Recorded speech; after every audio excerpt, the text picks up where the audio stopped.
Can a nigga live? Can a nigga live? Please. Give a nigga a break. Give a nigga a break. How much more can I take? Give a nigga a break. Give a nigga a break.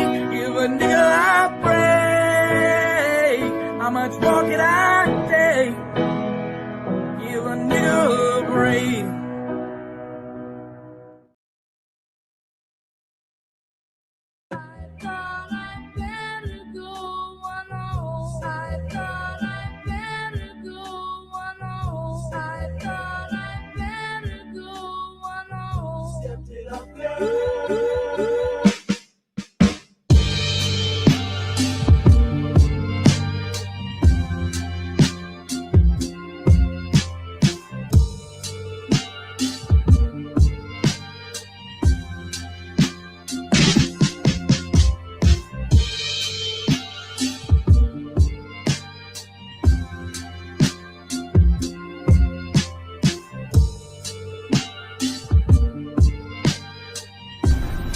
If you think I'm here to play around with y'all, y'all damn on that.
Hard times in this crazy town, having hard times.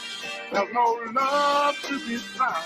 Having hard times in this crazy town, having hard times. There's no love to be found.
having hard times.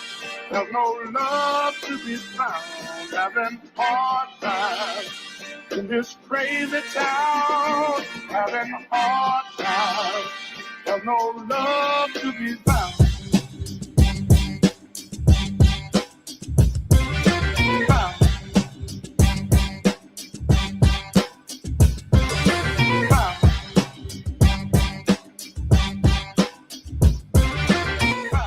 Good morning, everybody.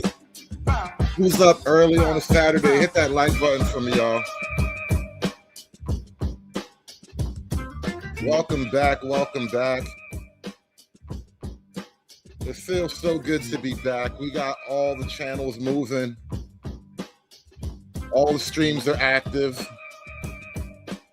Eventually, what I'm going to start doing is funneling people from the main Hoodservative channel to the Hoodservative Live channel.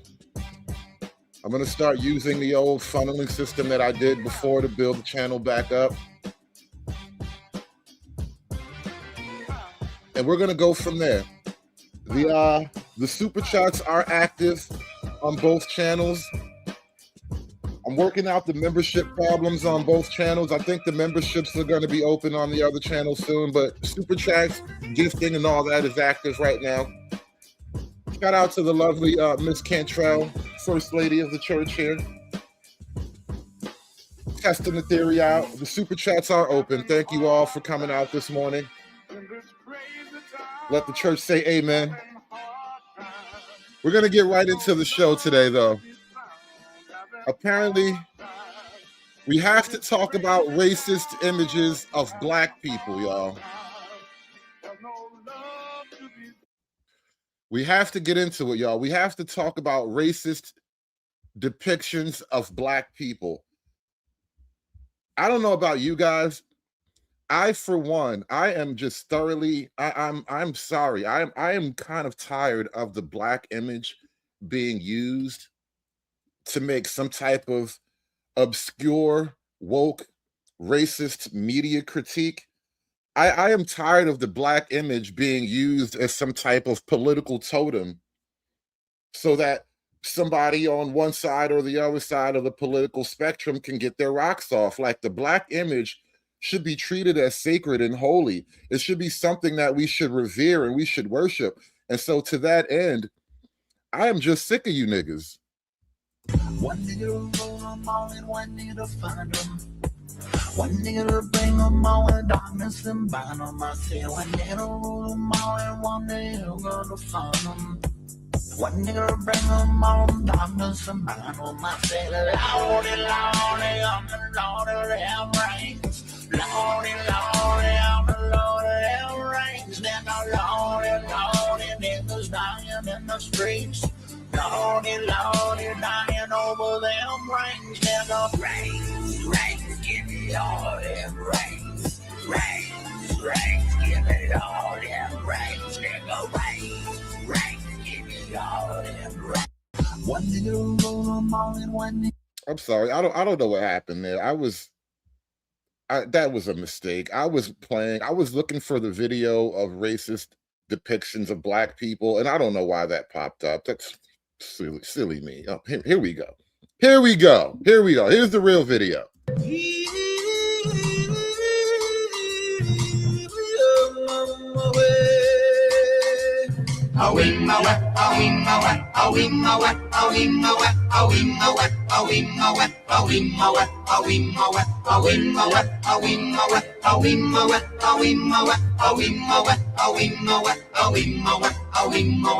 In the jungle, the mighty jungle, the lion sleeps tonight. In the jungle, the quiet jungle, the lion sleeps tonight.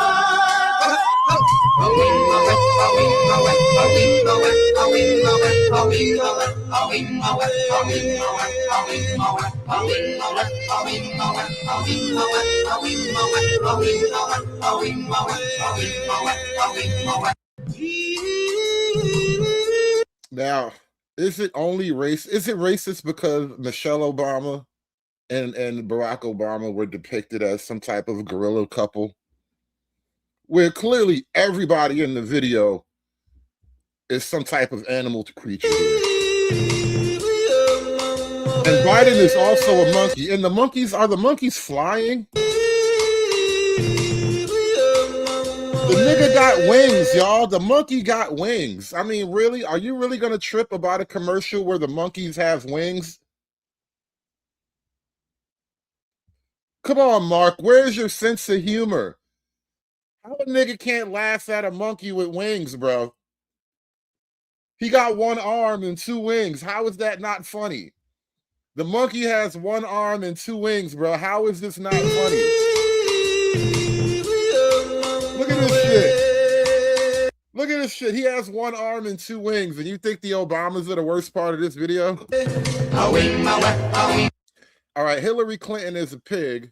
Well, a warthog.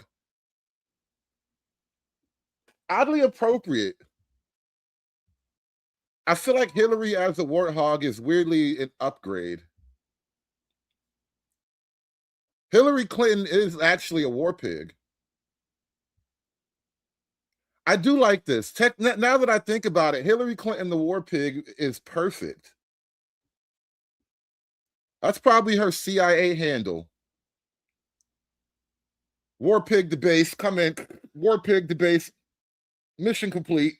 That's probably her CIA handle is war pig.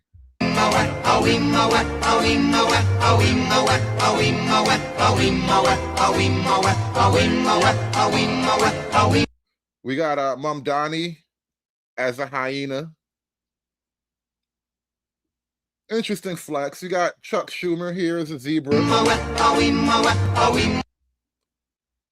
And then we have Sleepy Joe and Kamala.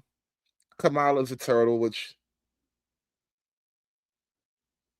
Kamala just doesn't fit as a turtle. She should have been like a lemur or something like that.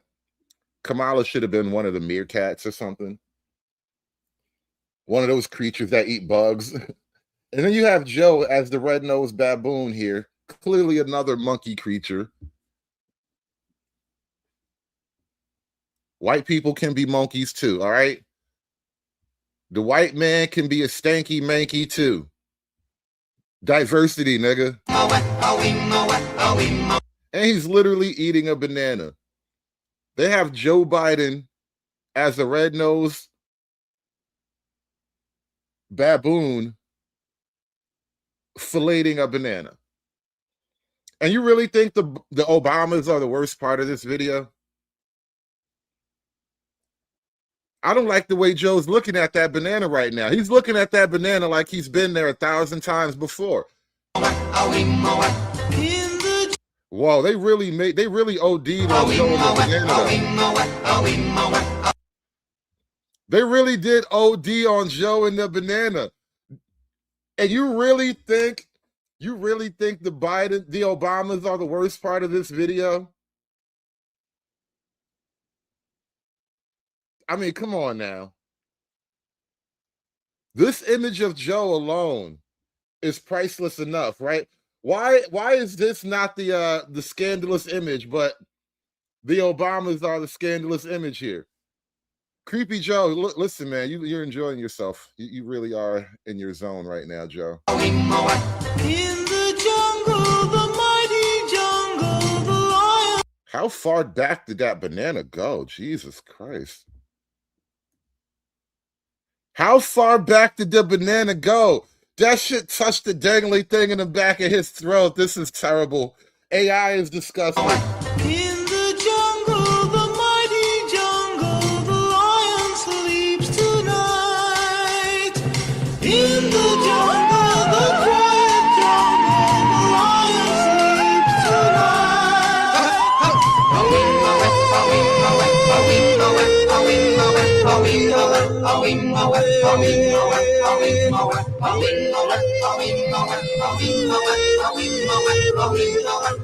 And all of them kneel down to Trump. That's really the insult of it all. But, you know, apparently people are very, very upset. People feel very deeply bothered by the video. people are all in their emotional feels and all that stuff right now. It is amazing what one video can do to a nigga. Decides to post a racist post about, well, President Obama and Michelle Obama. Put it up, oh man. But I don't want this to get lost in the back and forth. Obviously, it's racist.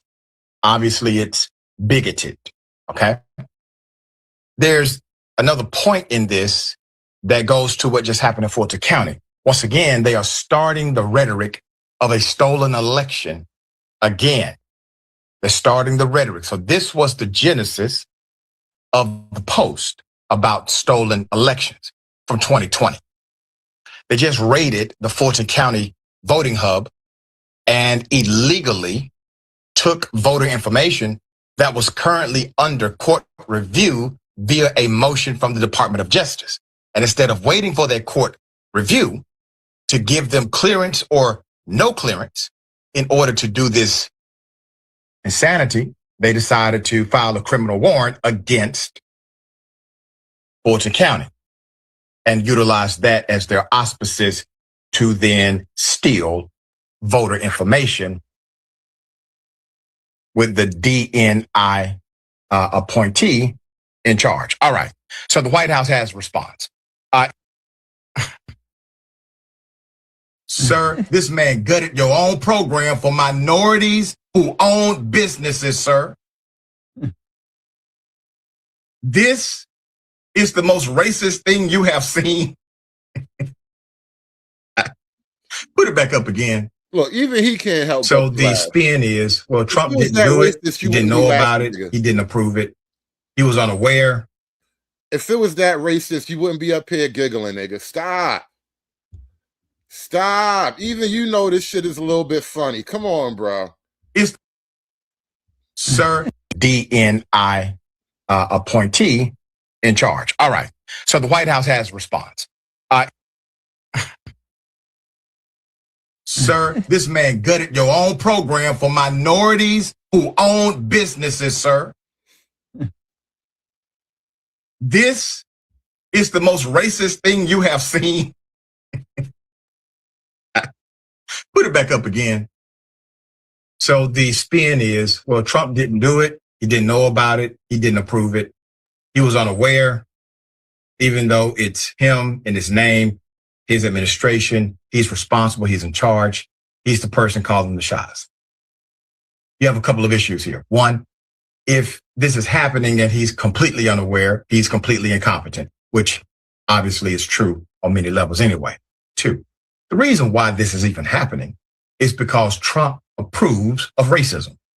If Trump did not approve of racism, you would not have the prerequisite context for anyone to believe that this would be okay. And third, if Trump was not protective of racism, no one would believe it came from him in the first place. They would have assumed that a staffer did it, period. But none of those assumptions carry. All right, Jackson, thoughts here. Yeah, my main commentary for this is, you know, in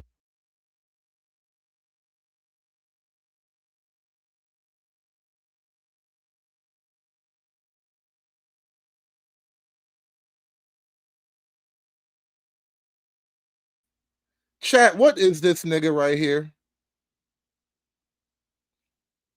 Chat, help me out. I don't think I've ever seen this phenotype in my life. What is this nigga? This looks like a magical Negro.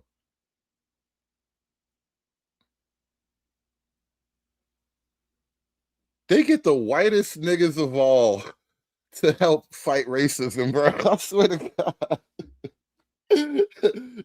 He is literally the whitest nigga you know.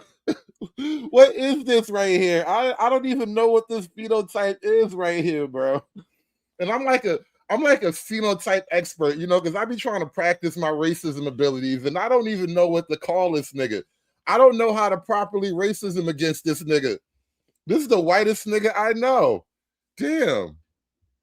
I am legitimately confused by what's happening on screen right now. Where did they find this nigga? It's quarter black nigga. Yeah, my main commentary for this is, you know, in response to Caroline Levitt basically saying that Americans don't care about this and the media is tripping. That can get kicked down the road endlessly because, as you pointed out, the main premise of this video, Donald, this nigga had just enough melanin for that can get to lock. He had just enough melanin for his hair to lock up. That's wild. That is wild. He had exactly enough melanin, just enough to get the dreadlocks right. And not a bitch more, not an inch more. Not an inch more. That's all he needs. He's quarter black. I'm telling you. Quarter black nigga. This is wild. All right. Help me out. Help me out. If that video was so racist, how much of this nigga should be offended? Do the math, all right?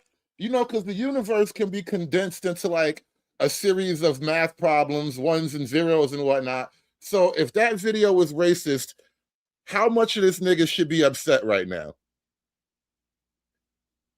I'm curious. Should the nigga like half laugh? Should he crack a smile? Like, how mad should this nigga be if that shit was that racist? His dialogues are offended. I mean, come on, what is racism anyway? What is racism anyway? This nigga is everybody. This nigga is everybody. How can you really be offended? You are the world, my nigga. You are every nigga. It's all in you. Not a joke. This is not a joke. That's not politics. That is just plain old racism. And we should say it plain and simple. It is just racist. Even Republicans denounced it. Even the woke, weak white boys denounced it. Even the woke niggas denounced it. You know what's racist? To genuinely think black people are monkeys. Maybe it's racist to actually think black people are connected to monkeys, right? Because either we all came from monkeys or only these niggas are monkeys. Which one is it, bro? Which one is it? Because this is the problem with the whole Darwin evolution thing, right? Either we're all monkey relatable or only niggas are monkeys, right? So which one is it? Because either anybody could be a monkey because we all came from monkeys because Darwin, right? Or it's only racist because only niggas can be monkeys. How does that work? If you look at monkeys and think niggas, maybe that's a you problem. Was so egregious that it had to be removed. And yet, Caroline Levitt, who is the White House press secretary, had the nerve, had the gall to say that it was, oh, this is just a joke. It's a joke from the Lion King that people needed to learn to take a joke. Yeah, bro, learn. Do the work, Don. You have to do the work so you can understand comedy. Are you out of your fucking mind, Caroline Levitt? No. There is nothing funny about depicting the former president and first lady or anybody. As a matter of fact, Don, we're going to make you a monkey next. I hope you know, Don. Don Lemon, I hope you know we're going to turn you into a monkey next, all right? It's coming. Don, it's going to happen. Whether you like it or not, Don, you will be monkeyed. You're going to get monkeyed and you're going to like it, Don. As apes or monkeys or anything, it is revolting. Thank you. Now that I think about it, your husband probably monkeys you every night, Don. Would you shut the fuck up? You get monkeyed by your husband every night, Don. Don gets chimped out by his husband every night. Don has a white man that he hired specifically to go ape shit on him every night. Don't cry now, Don. You will get monkeyed. In the comments, revolting. Telling black people or anyone who is offended by this that it's a joke is vile. And it shows that you shouldn't even be in this job. It shows your incompetence. People think, oh my God, she's great. Donald Trump always says that. No, she's not. anyone can stand there at a podium. Not mango style. What the hell does that even mean? Not mango style. Oh my God. Are you talking about Saturday Night Live? Is that how old we are, bro? Is that how old we are now? I think I know what you're talking about. Are you talking about Saturday Night Live? Mango style. Oh my God. This is terrible work. Come on, Don. You need to get a sense of humor. You know, I'm not the first person to say this, but I will say it because the moment calls for it. If you can take a dick, you can take a joke, all right? And I know you've taken a dick, Don. I just know for a fact. I saw your husband pick you up from jail. I watched your husband pick you up from jail, okay? We know you can handle difficult things, Don. This is what your husband told you as soon as he picked you up from jail. Get back in the kitchen.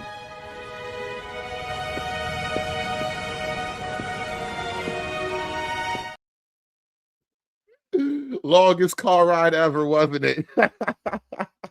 And call on a reporter and then cut them off and not let them follow up and call somebody else's name.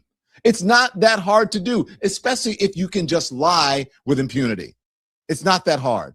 So Caroline Leavitt, fuck off with this bullshit. Damn. He used profanity. He's really angry. Hoes mad, hoes mad, hoes mad, hoes mad, hoes mad, hoes mad. This is about targeting women of color in the United States of America. Don't tell me, because I didn't get a single apology. Time has expired. My life was threatened. Thank you. Hoes mad, hoes mad, hoes mad, hoes mad, hoes mad, hoes mad, hoes mad.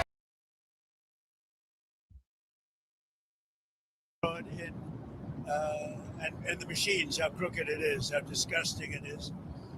Then I gave it to the people. Generally, they look at the whole thing, but I guess somebody did. Mr. President, a number of Republicans are calling on you to apologize for that post. Is that something you're going to do? No, I didn't make a mistake. Okay, well, he did eventually remove the post. It had been up for nearly 12 hours, but he did remove it. And I want to warn before we show it to you that it is racist and offensive, but it's important to show because this was posted on the official account of the President of the United States, right? This is what was posted there. You can see here the faces of the Obamas put onto bodies of apes, and his decision to take the post down came after the White House initially doubled down on the post itself. The press secretary, Caroline Leavitt, saying, quote, this is why you shouldn't apologize for most of this stuff anyway, because nobody cares if you apologize.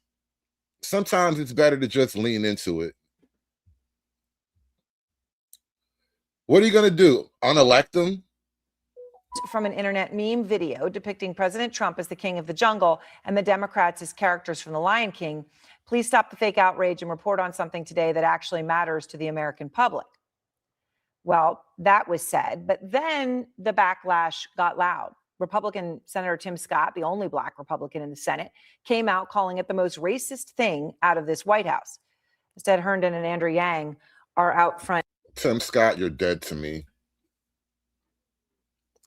I never liked you anyway, you bitch ass nigga, but you're dead to me. Now, pretty incredible, Instead, on a lot of levels. But it takes them 12 hours to take this down. Yeah. At first, they say owning exactly what it was, not trying to say it was about voting machines, and I didn't see the part about the apes. They actually owned the whole part about the apes, and then still took it down. Yeah, the initial response was to defend it, as it always is with the Trump White House. And then after the blowback started, we have seen these kind of further retractions. I mean, when I saw this morning, it is both shocking and not shocking at the same time, right? Like at one, you have the reality of the president of the United States engaging in offensive racist behavior, but you also have a president who has had his whole political rise tied to those very same things. I mean, the origin story of Donald Trump is a racist conspiracy about Barack Obama. So, I mean, we cannot extract Donald Trump from the trail of racism that he has left or encouraged.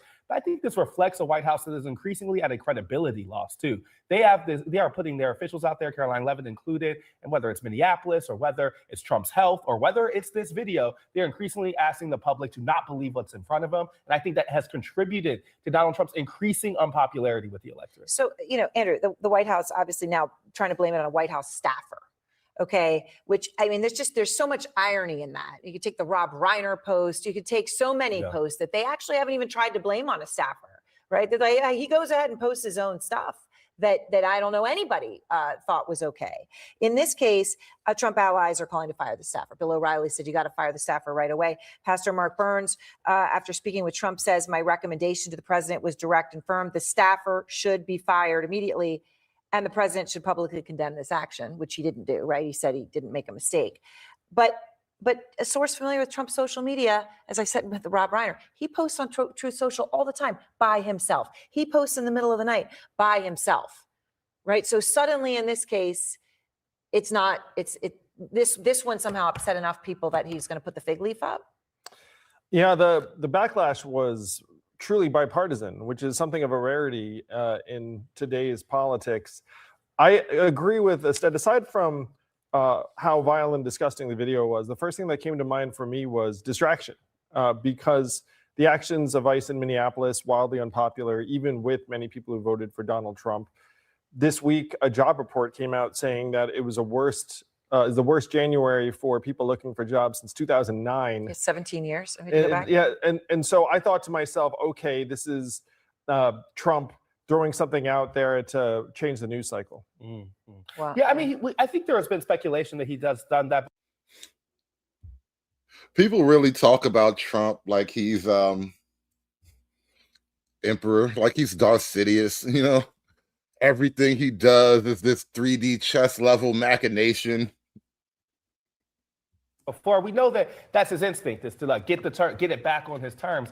I just think even as they lurch at some of their more familiar topics, be it social stuff or driving what they used to call wokeness or fighting against that. This isn't that. This like, is way this beyond is way that. beyond This is that. a very, very bad. bad. And so I'm saying even as they try to draw Democrats into culture wars, I think they have miscalculated the moments in which Donald Trump goes way beyond that. The Rob Reiner post is one of that. I think this post is another. Yeah, worse. Yeah, I mean, the Rob Reiner post didn't get this much from Republican senators, and you had administration allies coming out and saying, fire this guy, apologize immediately. Joining me now is Harvard University professor and former NAACP president Cornell William Brooks. Professor, the president is saying in furtherance of a lie. Joining me now is educated Black man who is currently outraged about the current thing. Please, educated Black man, tell us how you feel about current thing. About voter fraud in Georgia, of which there was not, which is just something he endlessly repeats like a guy in a bar late at night. He posted or approved the posting of this meme. What do you make of his explanation and how the White House has kind of come up with various explanations throughout the day? Well, first of all, thank you for having me. What I make of the president's explanation is that it is neither an explanation nor an excuse. We have seen from this White House shifting narratives, the president taking responsibility for posting that which the White House denied and that is subsequently attributed to a young staffer. So in other words, we have shifting narratives, apparent lies, and the president not taking responsibility for his actions and the consequences of it. We need to really be clear here. The president was drawing from a deep, toxic well of racist tropes going back to at least the 1850s with scientific racism. This notion that Black... He brought up scientific racism. He really in his bag today. That's why he a professor.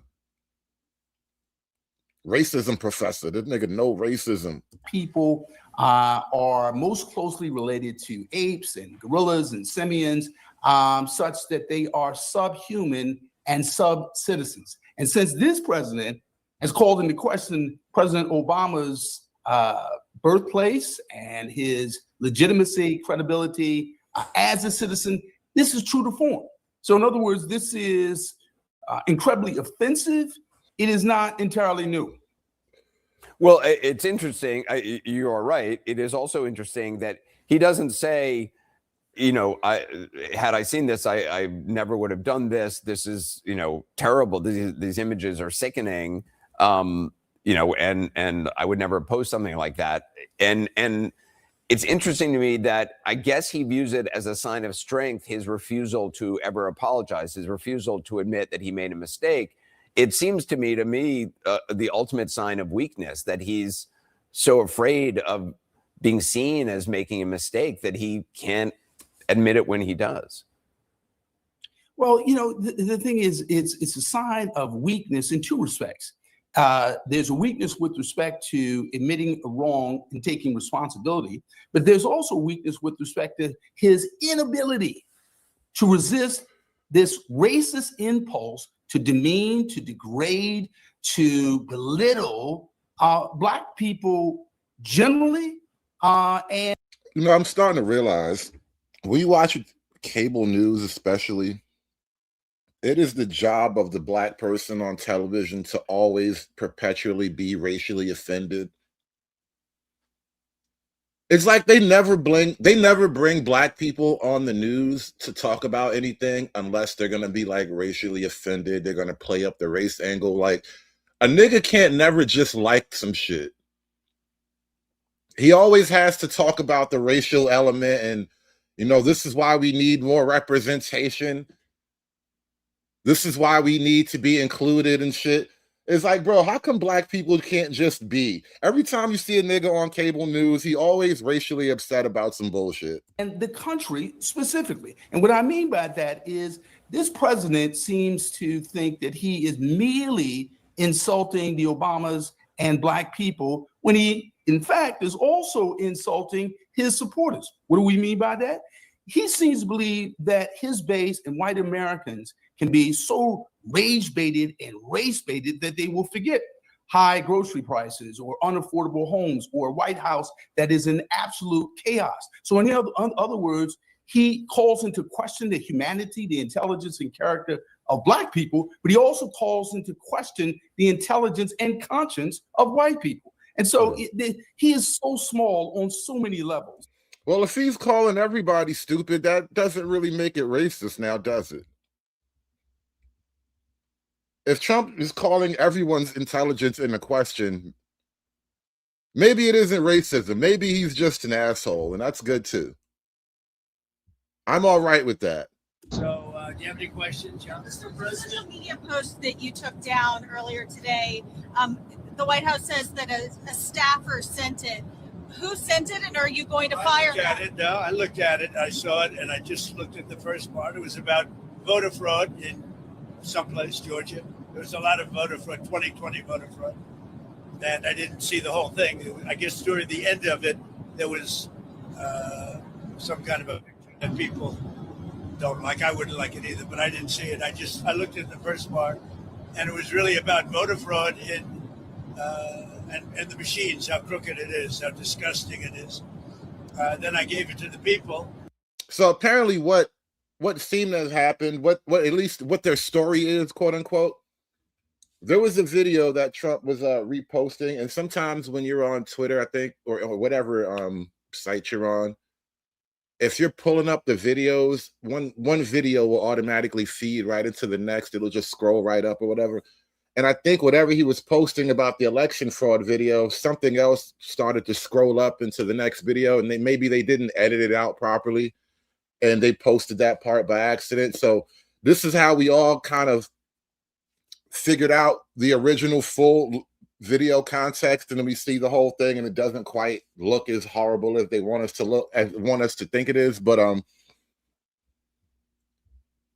Trump's basically like, hey, shit happens, get over it. My bad. Nobody's getting fired. And I respect that. Nobody has to go to jail because somebody posted the wrong video. First part, and it was really about voter fraud in and the machines, how crooked it is, how disgusting it is. Then I gave it to the people. Generally, they look at the whole thing, but I guess somebody didn't, and they posted, and we took it down, and we did it. You know, but that was a voter fraud that nobody talks about. They don't like to talk about that. post. We took it down as soon as we found out about it. Mr. President, a number of Republicans are calling on you to apologize for that post. Is that something you're going to do? No, I didn't make a mistake. I mean, I look at a lot of thousands of things. I looked at the beginning of it. It was fine.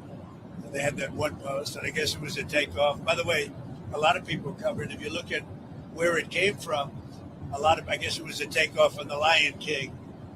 And certainly it was a very strong post in terms of voter fraud. Nobody knew that was at the end. If they would have looked, they would have seen it. And probably they would have had the sense to take it down. But that was a takeoff on The Lion King. And a lot of people were covered on in different positions. So, yeah. But I spoke to that video definitely had Biden in a different position. The position they had Biden in that video was crazy work. They had people in a lot of different positions in that video, is all I'm saying. Well, we're only mad at the one thing. There's so many things in that video we could have been talking about, but nah, you niggas want to be sensitive and shit. To take it down, but that was a takeoff on The Lion King. And a lot of people were covered on in different positions. So, but I spoke to Tim Scott. He was great. Tim is a great guy. He understood that 100%. Yeah, Tim's a little bitch. Tim, you're dead to me. I'm only going to be nice to you in public, but you're dead to me, Tim.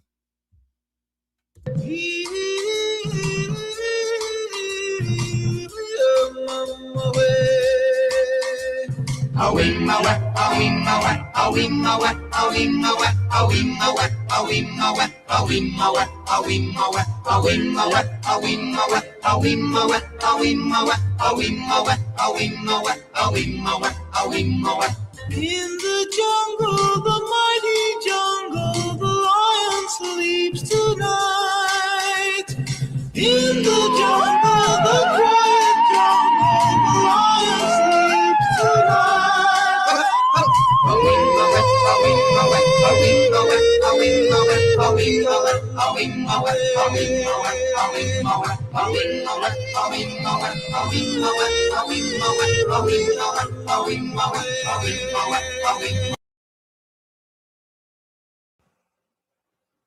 So, I mean, look, depending on what's important to you, their words, their actions, there's also policy.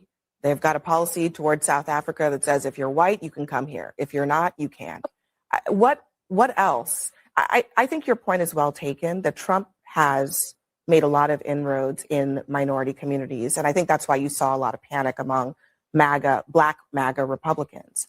But to Ashley's point, the overwhelming majority of Black people in this country, and increasingly Latino people, if you look at the polls, they don't like what they're seeing out of Donald Trump.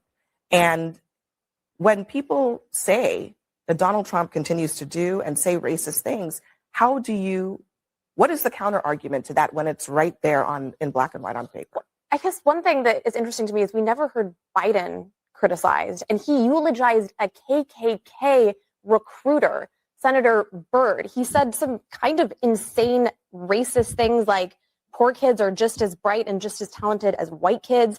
He didn't want his children growing up in a racial jungle. So you're talking he was about president. That's what Byrd said? No, that was what Biden said. So he was president for 4 years. Okay, this is the problem with American politics.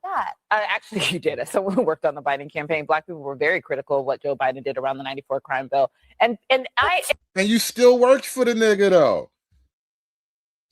Don't be like, oh yeah, I know he was racist. I was mad at him too. You worked for the nigga. You just came out your face and said, I worked on his campaign. I know all about his racism. I told him I was very unhappy about all the mean racist things that he said to me. But the next day was payday. So, I made sure I got my job done and went home that day. You work for the nigga, bitch. Don't sit here and cry about how racist the nigga was when you worked for him. You helped the nigga be the leader of Black people. So why is it okay for liberals to have racists on their team, but conservatives can't have racists on their team? How come liberals get to have all the racism? Either everybody get to be racist or nobody gets to be racist. How come you guys get to have all the racism? That's not fun. It's not fair. Byrd said. No, that was what Biden said. So he was president for 4 years. Okay, this is the problem with American politics. About that. Actually, you did. As someone who worked on the Biden campaign, Black people were very critical of what Joe Biden did around the '94 crime bill, and far more recently. But here's the thing. He said in that election, if you don't vote for me, you ain't Black. Guess what? And you know what? Joe Biden is not the president anymore, right? And oh yeah, I forgot about that whole if you don't vote for me, you ain't Black business. Oh, that's right. That's right. He did say that. He did say that. And all the Blacks just let it go. They just laughed it off. Why do liberals get to keep all the racism to themselves, y'all? Have you ever noticed that? Liberals get to make their racism cool and like sexy, or they just ignore it, act like it didn't happen.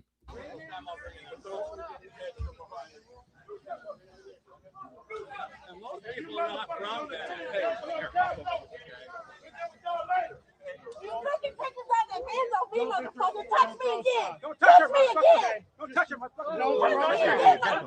pop him in his motherfucking nose. I'll fuck you up.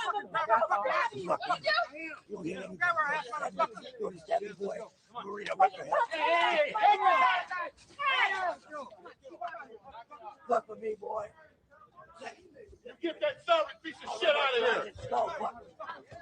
This is how liberals treat Black people who aren't Black enough for them.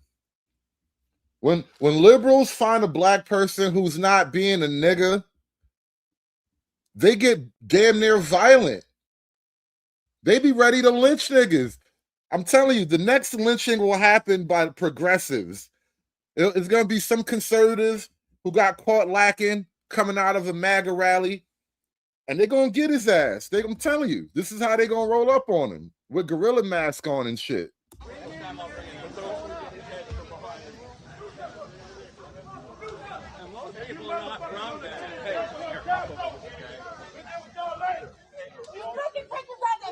me again.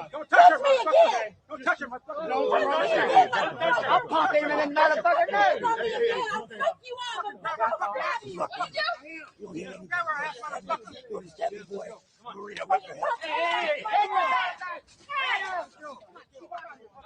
Fuck with me, boy. Get that sorry piece of shit out of here. Hey, Michael, stop. Get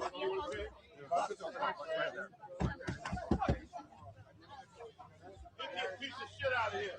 You gotta bring that piece of shit out of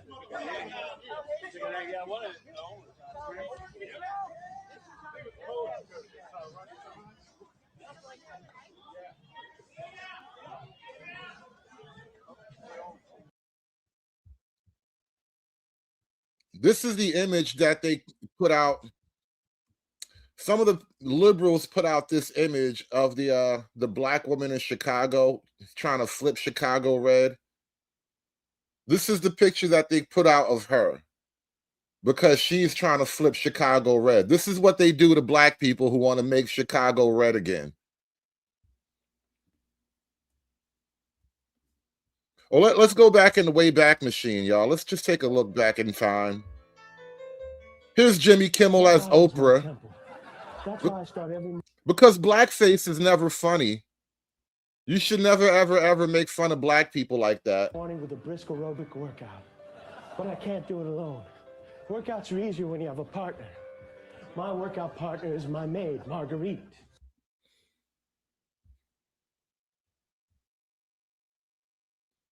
And then have you also heard about this recent event?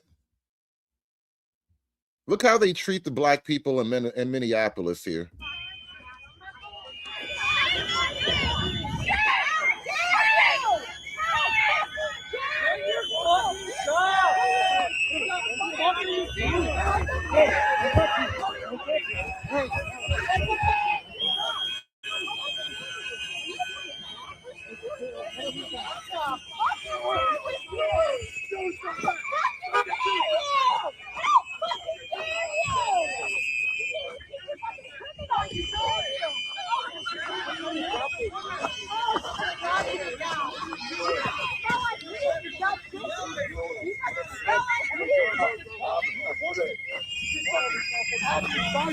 What? Look at me. Look at. Oh, good job, dude. Girl, too. Then you're brown.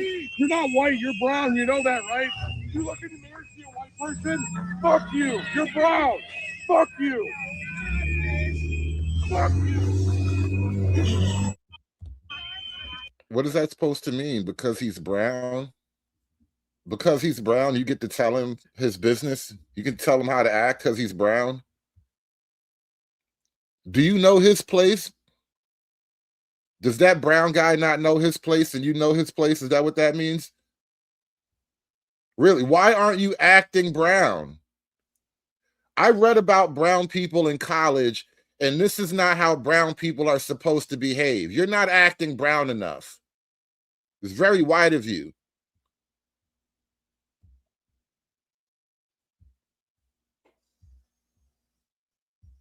That kind of energy, like we should rip people apart from their families. Are you a man? Wow. Wow, is that a question? Wow. Okay. How do you feel about ripping people from their families? Does that feel good? Fucking house nigga in here. Sir, I need to move. Fucking house nigga working for. Really? Really? Look how quickly that came out. 0 to 100, nigga, real quick.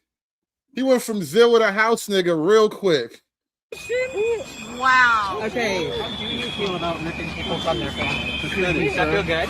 Fucking house nigga in here. Sir, I need to move. Fucking house nigga working for the fucking KKK. What's wrong with you people? Why are you calling a woman a man? I mean, what kind of a guy does that? Fucking house nigga, bitch. Go look for that fucking face. Black men being racially assaulted by white trans people.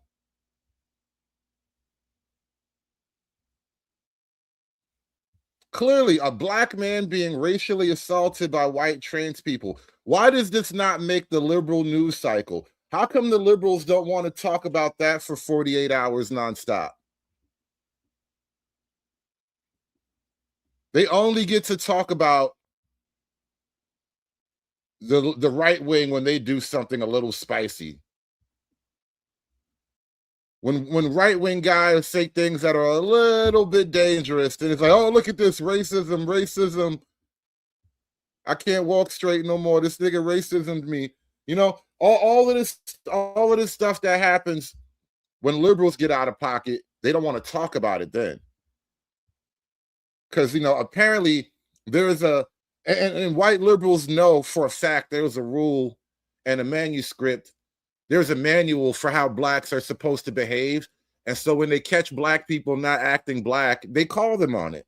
Fuck are you doing? Move around! Move around! What's your name? Oh, you some fucking hoes! You some fucking hoes! And you're black! What? Nigga, you're next! You're next, nigga! Fuck you!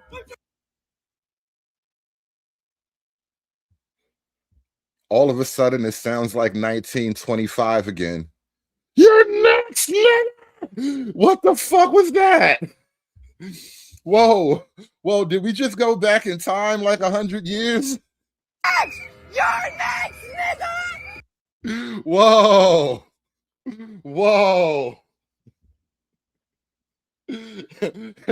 Hey, Bessie, go get my shotgun up off the mantle over there. Hey, Bessie, I'm going to need you to hand me my rifle. Bessie, these white folks acting up again. Go and fetch my pistol now, Bessie. All of a sudden, it's like 100 years ago. Bessie, I'm going to need you to go fetch my shotgun. These white folks are getting uppity around here again. I think I smell a cross burning on the lawn, Bessie. Go and fetch the rifle now. Go and fetch the rifle. You and the babies go get the pistols now. These white folks is getting uppity again now. Cletus, get the strap. Come on now, Cletus, it's time. These white boys is out here acting crazy again. Cletus, come on now. Cletus, don't be moving all slow now. Come on now, Cletus. These white boys, they got their pickup trucks and stuff. Come on, Cletus, I need you now. You some fucking hoes! You some fucking hoes! And you're black! What? Nigga, you're next! You're next, nigga! Wow, bro, come on. Come on. And you really mad about the Obama thing? Oh my God. You got to have a sense of humor about this shit. You really got no sense of humor. You got white women in the middle of broad day Minneapolis. This is broad daylight Minneapolis in a blue enclave, literally screaming, "You're next, nigga!" What, bro? I need to clip that, right? I need that. You're absolutely right. I gotta make sure I isolate this one here. Let me make sure I put that video aside. I gotta isolate that. That is a great audio, by the way. What? Nigga, you're next! You're next, nigga! What you? What's your fucking mouth? I don't want shit! Fuck you! It's a shit! Fuck you! Show me, bitch! Fuck! You fucking serious? Fuck you! Fuck you! Fuck you! What the fuck? No! It really is amazing times we're living, right? Hey, you know what? Light switches, I'm with you, man. I used to think life was a tragedy. And then I realized life is actually a comedy. Life is actually a comedy. And now I'm always laughing. This is crazy work. This is really crazy. You're next, nigga. Really, bro? Why does this not make the news? How come they're not having an 8-man panel about that on CNN right now? And you know, when you really get down to it, I was really thinking about making some I was going to make a video out of this next concept here, but we're going to walk through this now. I'm going to pull up some of the video content because all the left wing wants to do is corral the brown and black vote into one dependable voting block. And when you think about it, they use racism as their weapon to keep black people in line, right? They're always telling black people, you know, racism's about to get you. Racism is going to happen to you. You gotta stand over here with the queer, trans, gay people because we're the only people who are going to defend you against racism, all right? Never mind that hand slipping down your pants. Like, no. Don't worry about that hand in your back pocket. We're fighting racism together with our queer, diverse allies, all right? The gay midgets, the foreign queer people, the Canadian cucks, everybody is here to help the black people fight racism because the white man's going to get you. And this is really how they constantly come at black people. You must always be afraid of the racist boogeyman. And me and my gay friends are here to help you. And it's kind of old. Once you see through it all, it's just tired. Like, can you stop trying to scare me about racism, bro? And get your hand off my leg. Leader Schumer, you recently called the SAVE Act Jim Crow. Can you explain how it's Jim Crow to require an ID to vote in elections, to drive a car, to purchase alcohol, go to the DMV? Any comment on that? Leader Schumer, you said you're on the same page as. What do you think? Should we restore normal order in the Senate and actually go back to the standing filibuster? You said that you're sending a proposal over there. Leader Schumer, you recently called the SAVE Act Jim Crow. Can you explain? Yes, there's a new Pew Research poll that 95% of Republicans, but also 71% of Democrats like this idea. So why do you not? It's Jim Crow 2.0. And I called it Jim Crow 2.0, and the right wing went nuts all over the internet. That's because they know it's true. What they're trying to do here is the same thing that was done in the South for decades to prevent people of color from voting. For instance, if you change, you're a woman who got married and changed your last name, you won't be able to show ID and you'll be discriminated against. If you can't find a birth certificate or a proper ID, you'll be discriminated against. This is vicious and nasty. And I said to our Republican colleagues, it will not pass the Senate. You will not get a single Democratic vote in the Senate. We're not reviving Jim Crow all over the country. And when the American people hear what exactly it is doing and what its intent is doing, they're going to be against it as well. This makes Jim Crow look like Jim Eagle. Things that I did to start off my show today is that I brought up Senator Chuck Schumer because Chuck Schumer called what Trump's trying to do with the elections. He called it Jim Crow 2.0. And what I guarded against, I said, I've taken heat from the Democratic Party from time to time. You certainly have, on numerous occasions. And I said, don't get Trumpish. Don't engage in that kind of hyperbole because we're living in the year 2026. And when you start bringing up Jim Crow 2.0, you're trying to harken back to a time that most people recognize. No, we're not living in those times right now. Of course, we've got our troubles, but we're not doing. Don't do that because that's playing right into Trump's hands. Was I right in saying that? And yes, and you're factually right. It's this thing that he's trying to do with not conceding elections. That it's not primarily a racial issue. Not everything is primarily a racial issue. Not only is the election thing not primarily a racial issue, the Democrats want to make it a racial issue by hiding behind Black people. It's not an accident that they use places like Atlanta, Detroit, Philadelphia to commit their worst fraud. Minneapolis is up on that list as well, right? It's not like they didn't just pick these places. These places didn't get chosen by happenstance. It wasn't random. They know that they have a huge, corrupt Black and brown population that they can hide their dirt under. I'm sorry, that's the truth. That is the truth of it. They know if I want to run scams and games and hustles and whatnot, I got to hide under the Black and brown people because when I get caught, I can say, hey, wait, that's racism. Leave my Black friend alone. He's a good Negro. And then I can keep my money. That's how they play the game. It has racial overtones, as does everything in this country. But yes, you're right. It's foolish to make it about that. And it's also foolish because Biden used that exact phrase about voting in Georgia. And then they did polling after that next election came up. And even the Black folks said, we had no problem voting. So, like you say, don't engage in the kind of hyperbole that's just going to bite you in the ass. But yeah. Why do the liberals get to own the Negro? This is a question I was toying around with the other night on the stream.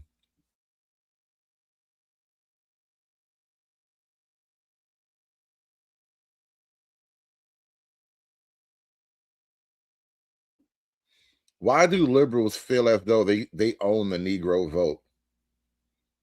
And when they're at risk of losing the Negro vote, they become incredibly racially hostile toward the people who disagree with being owned by the liberals. And it just kind of makes you wonder, like, why do the liberals, why do the progressives, why does the left wing feel so entitled to owning the Negro vote? To the point where they will castigate you racially. You are not being a good brown. You're not being a good Black. This is not how the Blacks are supposed to behave, all right? I know good Blacks when I see one, and you're not being a good Black right now. And you know who doesn't do that? You don't really hear that on the right wing. They either like you or they don't. But it's only the liberals who'll be like, well, you're Black. You're not supposed to be that way. And when did black people become so comfortable with so many white people telling black people how to be, how to act? Like, it's bad enough. You got black folk trying to G-check you about being black enough. And now you're going to stand shoulder to shoulder with the white people who be like, nigga, you're next. Like, that's who you're standing shoulder to shoulder with now? The white lady screaming out in broad daylight, nigga, you're next? That's who your team consists of. Like, you just go home comfortable in that knowledge that you're on the same team as that lady, and it's all good. But it's the other guys who are incredibly racist, right? The other guys are incredibly racist, but you standing shoulder to shoulder with the white lady screaming, nigga, you're next. Nothing racist to see here, right? Nothing to see here, right? Toby be good nigga for massa. Good nigga. Don't send Toby away. Listen, I'm gonna wrap this one up, y'all. You know what? Actually, I'm not. I was just about to, but I forgot. Let me thank the audience. Gonna drop the link. Got to give the people what they want. We're gonna drop the link real quick. You guys want to come up? You guys want to add any thoughts to this conversation? The floor is open. Say thank you to Chocolate Bunny. Everybody shout out Chocolate Bunny for opening up the panel today. Shout out to Miss Cantrell, longtime member. She says the Browns must behave brownly. Yeah. That's about right, isn't it? That is a question, right? That should be the question for the panel. Why aren't the Browns behaving brownly? Bluff City Nerd with the $2. White libs are the new ninjas. They really want to be. That's what all the protesting in Minneapolis is about. They really want to be the new ninjas.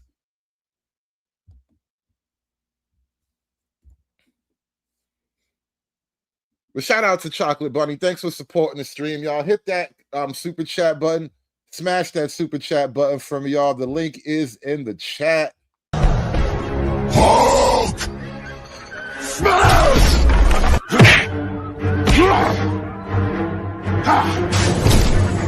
Smash you! You make Hulk angry. You not like Hulk angry. Hulk no like fighting girls.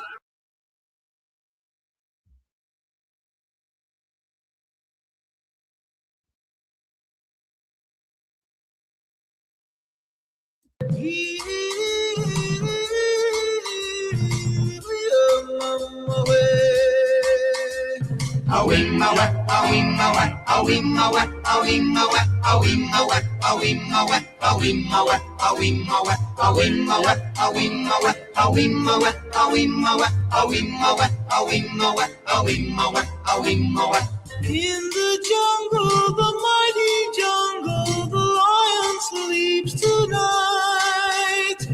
In the jungle, the quiet jungle, the lion sleeps tonight.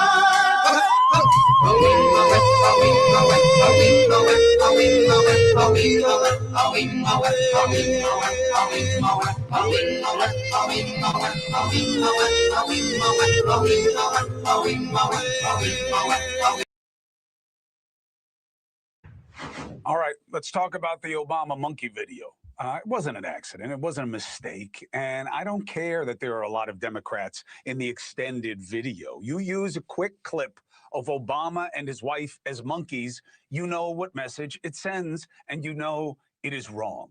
And whoever was a part of it should be exposed and disposed of. Of course, the president doesn't take the blame.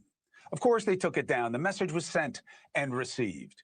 And of course, his mouthpiece tries to put the blame on the rest of us. This is from an internet meme video depicting President Trump as the king of the jungle and Democrats as characters from The Lion King. Please stop the fake outrage. Fake outrage? Tell that to Senator Tim Scott. He posted this was the most racist thing he's ever seen out of the White House. Interesting choice of words. Most racist, as opposed to the only racist thing he's ever seen out of the White House. Scott apparently called the president, asked him to remove the video, and then Trump deleted it. Because if you don't want people to accuse you of being racist, guess what? Don't do things like this, okay? Now, the Obamas have not responded to the video. I'm not surprised. Instead, the president put out a message to America's athletes on the night of the opening ceremony of the Olympics. So all the athletes, we're proud of you, we're with you, you know, saying all the right things instead of getting down in the mud. Good move. Someone can still take the high road. Because the current president said moments ago he didn't make a mistake by posting the video. He only watched the first part of the video, which was about voter fraud, and he gave it to his people, and they didn't watch the whole thing. I argue that the first part of the video should be just as embarrassing for him as the end of the video is obviously offensive, but what comes before it is the real story that motivated the bigotry in the first place. See, while it's good that some Republicans are saying, oh, you shouldn't have Obama as a monkey. Oh, great. But they're not saying anything about what came before it.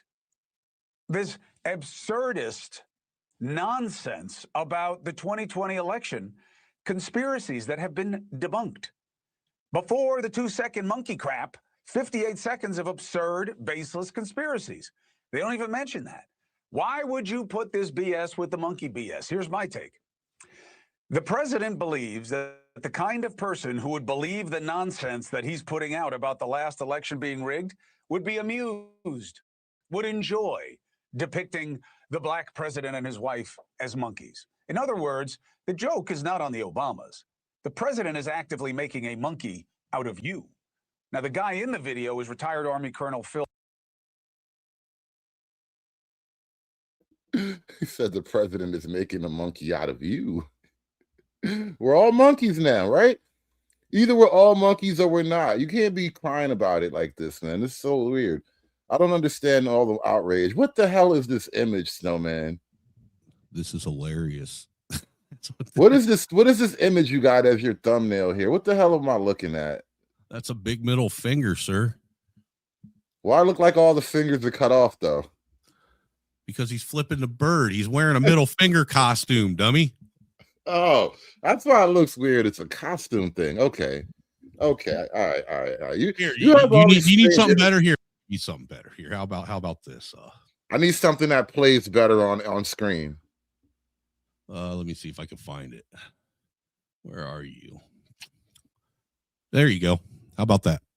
Yeah, that's easy enough to understand. Everybody can relate to that. All right, now let's go. What's going on, Snowman?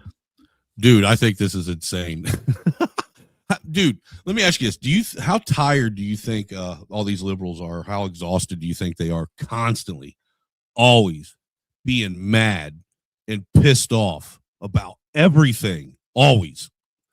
Like, that's got to take a lot of energy to always be angry at everybody about everything. Well, that's kind of what I started to notice too about, especially like the black people on television. Like, it just became clear to me that they only ever talk about, angry racial things. They're never just black people on, unless it's like regular news stuff, like they're black newscasters or whatever. But when it's like CNN or something like that, all the cable news shows, when they have these panels, they always have the black person on there to be like morally outraged and bring up the racial angle of some shit. It's like you're just never happy. And let me ask you, have you ever seen anyone with blue hair or a nose ring smile? I honestly think that someone that their face would shatter into a million pieces if they smiled. I don't think it's physically possible for them anymore. They just don't have any joy in them anymore.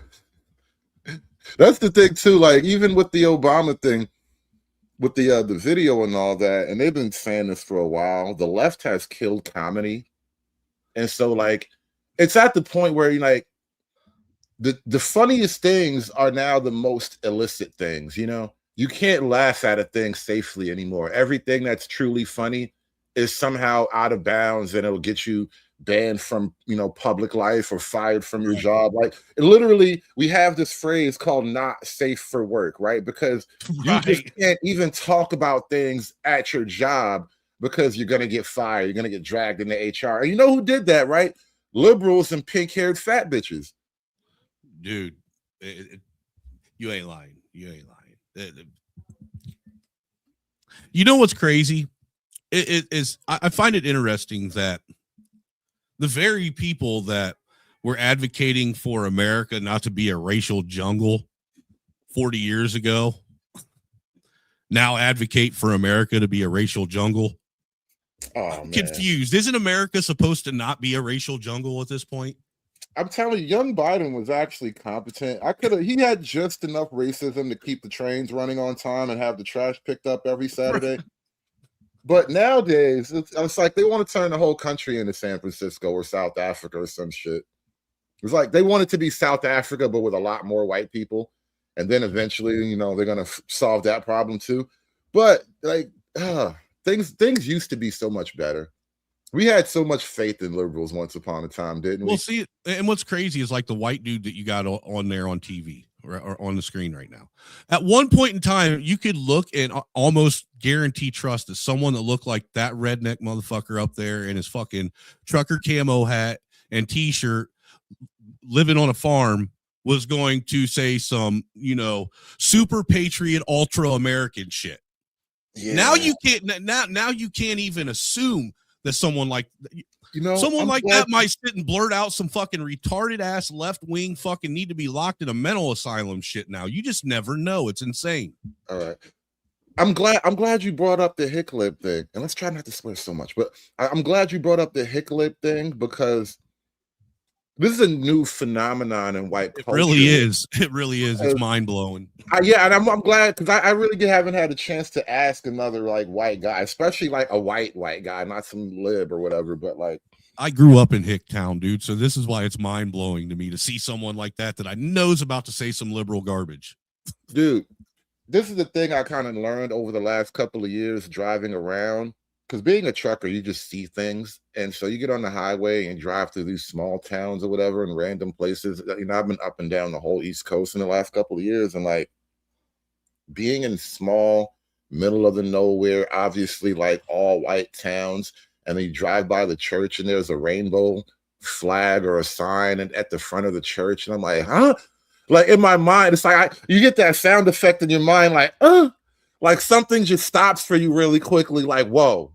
Totally out of place. Like, what type of hills have eyes, little small town that I just wind up in? Right. The calendar is supposed to have stopped in time here. You know, this is supposed to be a reflection of what yesteryear was supposed to be like. Why are these hillbillies sitting here being woke? Woke billies, bro. I don't understand how we got the virus, man. The virus spreads. That's all I can tell you. It's a virus and it spreads. Dude, it's spreading worse than herpes or AIDS. Like even there's a show, I never really watched it, but I think it was like Yellowstone. And that's when like it kind of became a thing in the media where like, you know, they started making memes about it where it's like, you know, I'm just as red-blooded American as the next guy, but I think those Muslims should be allowed to marry each other if they want. Like they would just start making memes like that about here, you know, two guys kissing doesn't bother me and I'm just as country as the next boy. Like they would just start really playing up the hick lip thing. It was crazy. I want to get back to this clip though. Hold on. Waldron, an Army-trained spook in psychological influence operations, PSYOPs. He circulated a 38-page PowerPoint back in 2020 to the members of Congress, to the White House. He had all these meetings with the Trumpers arguing that they should declare a national emergency to stay in office because China and Venezuela had remote control over our voting machines. No evidence. Nothing to support the claims. They were dismissed. The MAGA folk couldn't meet with them enough, but everybody who was a fully functioning cerebellum dismissed the claims. Until now.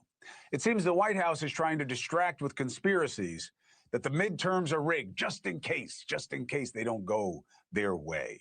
What they should be doing is meeting where the majority is. Our concerns, not monkey business about the past, the dire concerns of the current. Specifically, the cost of hold on. Health care. Did he really just say not the concerns of the past? The very people that placated their whole career off of doing nothing but talking about the past? Isn't that mostly what the news does? It's not like you guys talk about a happy future. Right. I mean, what's going on here? A lot of hypocrisy going around. Continue on, man. Continue on. Hold on, real quick. Shout out to Anunnaki, the one. I didn't even notice this when it popped up. Good morning, brother, from a distant mother. My 2 cents is ever since the gods and goddesses of heaven left humans with how to build using tools. Humans turned these tools into weapons and started cannibalizing on themselves. My nigga just hit me with poetry in the super chat. Shout out to my man Anunnaki with the space bars, bro. It costs a lot of money to bring the real. And with this, I dress myself in cashmere. I dress myself in $100 pleated slacks. I dress myself in alligator shoes. I wear a $15,000 Rolex. I got Mercedes-Benz, Rolls-Royce, that biggest house on the biggest deal. Yeah, we don't care. I got Mercedes-Benz, Rolls-Royce, that biggest house on the biggest deal. Yeah, we don't care.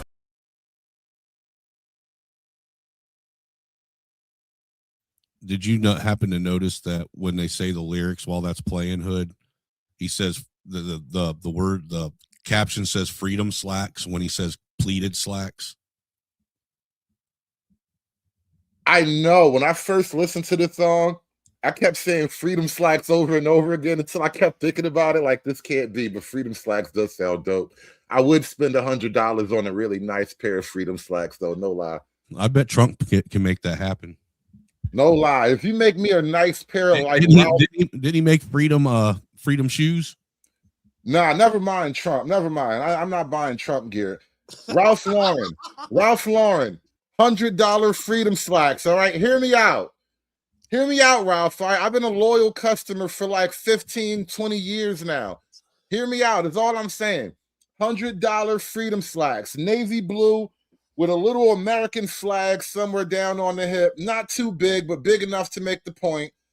Is all I'm saying. Feel me on this. Feel me on this. Hook a low life up. $100 freedom slacks. Let's go. Get my Ric Flair on. It costs a lot of money to bring the real. And with this, I dress myself in cashmere. I dress myself in $100 pleated slacks. I dress. It says $100 freedom flags and it's really pleated slacks. That's what we doing. I need me some navy blue Ralph Lauren $100 freedom slacks, bro. Shout out to my man Andre with the 279 broke back trailer park. Yeah, man. Listen, it's I don't know what happened to the woke to the hillbilly guys, but we gotta get the wokeness out of the mountains, bro. That's why the hills have. I'll tell you what happened, dude. They started giving them that GMO corn mash for them to make their moonshine out of, and everything went downhill from there. Man. Now polling as more concerning than groceries, utilities, rent, and mortgage payments and gas prices. Let's discuss the state of play. Host of Katie Pavlich tonight, Katie herself. Good to have you. Happy Friday. Hi, Chris. Thank you for having me. So, good to see you. Happy Friday. What does this mean? Not so much the monkey business. What does this intense messaging that the elections were rigged mean about the disposition towards the midterms for the administration? Well, first, I think it's really important to point out that the outrage over the depiction at the end of a scroll video, which then automatically went to another video, was not vindictive in nature. Was it a mistake? Yes. Did it cause a problem for the White House all day today? Yes. Is the president upset about it? And there's new reporting out tonight that there are a number of White House staffers who are upset that this occurred because of the narrative all day was not on the fact that last night President Trump announced Trump RX, which means that medication prices are going to go down for Americans because Europeans now are going to pay their fair share when it comes to investment in drugs and the ROD that comes into the research of those drugs. We're going to be subsidizing Europeans anymore for our medication.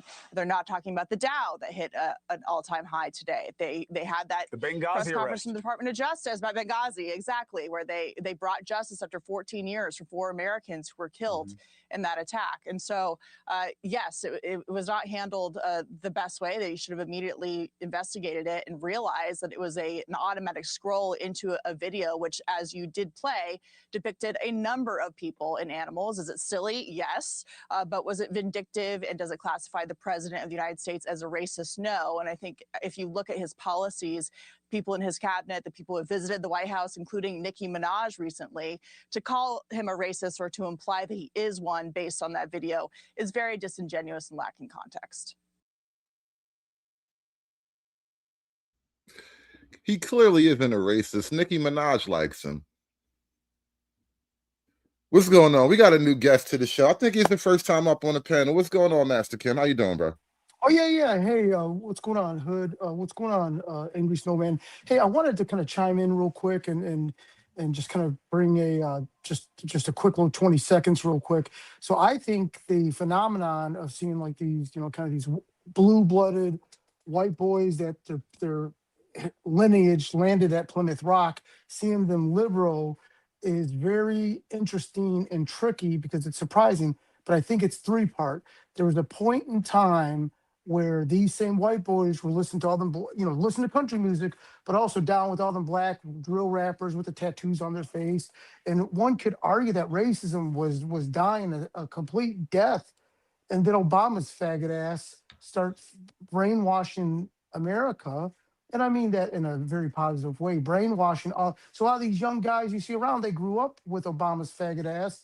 And then the black people, Let's lighten up on the harsh language, please. Okay, my apologies. He was just asking for a cigarette, Hood. That's all. I know, it's a British cigarette. I didn't know you smoked British cigarettes, by the way.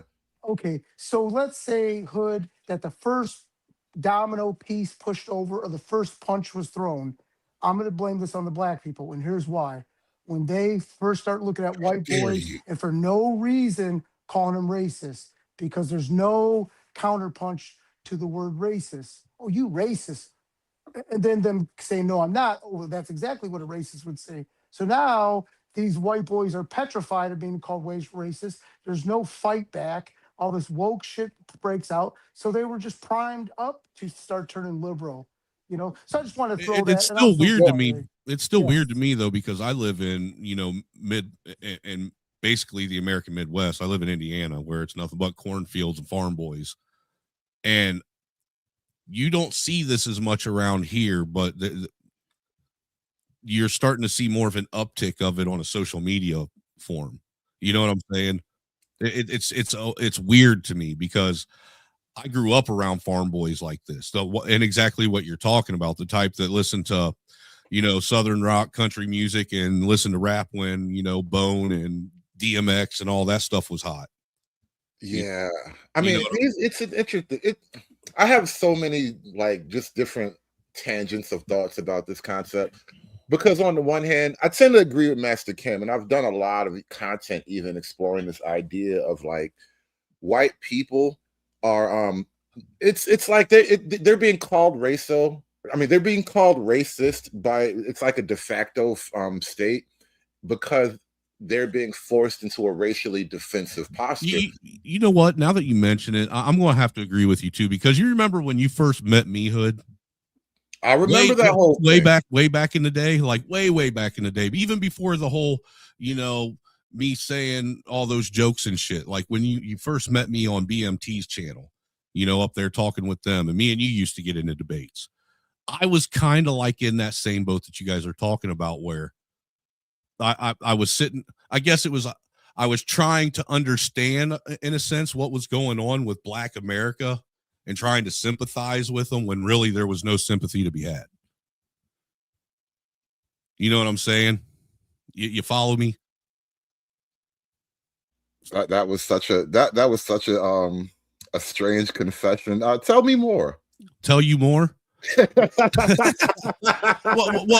Well, look, the thing that I realized with a lot of the Black community, especially online dealing with them, is sitting and trying to say that you understand their plight, try and tailor your language to not be offensive and shit like that, to make sure you say the right thing. Nobody appreciates, nobody respects that shit. Nobody. Well, I mean, you know, except for people that want to be placated to. This is a very uncomfortable proposition, not proposition, but a realization for a lot of people. And this is why I made the connection that in a lot of ways Black codes is oddly feminine, because what you just described also applies to like women in a certain way, where like bitches don't respect the ass. I mean, the guy who kisses No, ass. they respect the asshole that treats them like shit. And so like even when it comes to Black people, more often than not, Black folk will respect you for just being straight up. When it's like that clip from Family Guy when he said, I'm gonna go down to the Black neighborhood and say the N-word, and he comes back, he said comes back the king of the Blacks. He said, I'm the king of the Blacks now. They respected me for it. I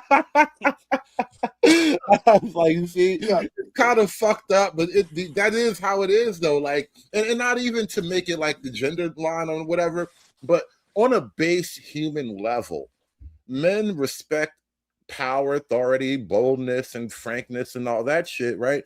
And so it's better to die as an honest racist than to live on your knees as a lying liberal bitch.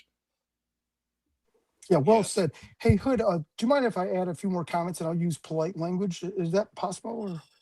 Yeah. Okay, so, I was probably a little bit, coming in guns blazing, and I should have not said what I said about Obama. So Well, it's not even that. It's just, that particular word is an algorithm trigger word. So I but won't use anyway, that word, but I will say that the gentleman, Larry Sinclair, the gay guy that smoked crack with Obama in the limo, and I'll leave it at that.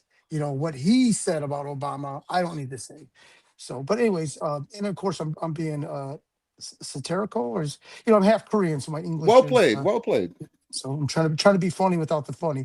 I mean, I'm no Hood, with the big dialect and fancy pants MBA words. I don't know. Yeah. Listen. Do me a favor. Try to be funny as a Korean. Don't try to like mitigate it. I'm wondering how that would play. Like, I would love to hear a Korean joke. Yeah, like I wonder how Koreans approach these type of issues. You feel me? Like I'm totally for it. You know what? I was going to type in the chat, while the Koreans and the Patels and the Polish and all these other cultures, whether they're here legally or illegally, God forbid, while all this confusion and racism stuff is being thrown around, these guys are grinding. A lot of Jamaicans, a lot of Ghanaians, they tune out. They got nothing to do with this back and forth racism, goofy talk. They're just busy out there grinding. Whatever it is, putting their kid in pharmacy school, yada, yada, yada, while the white and blacks duke it out over this fake race war. No, and I see it exactly that way, in the sense of, this is why I kind of. That's because they don't want Americans to be Americans. It's that simple. That too, but in my own little like corner, I'm yelling out into the void because it frustrates me, to no end, that this whole Black thing is kind of mired. It's like navel gazing constantly about racism when the world is literally passing you by. And as much as you can complain about all these hostile kind of different groups moving in, and they took our jobs and all that stuff, like ultimately from an individual level, everybody has to go about the business of doing the right thing in their lives, so that as a group you all become stronger for it. Other groups seem to have that part worked out right. And it's like all the complaining about, they don't like me because I'm Black. That shit ain't gonna get you nowhere, bro. You either do the work or you don't. Dude, I'll be honest with you. I'm glad I'm not Black. Personally, 100%. Straight up, I'm glad. I love being white because you know what?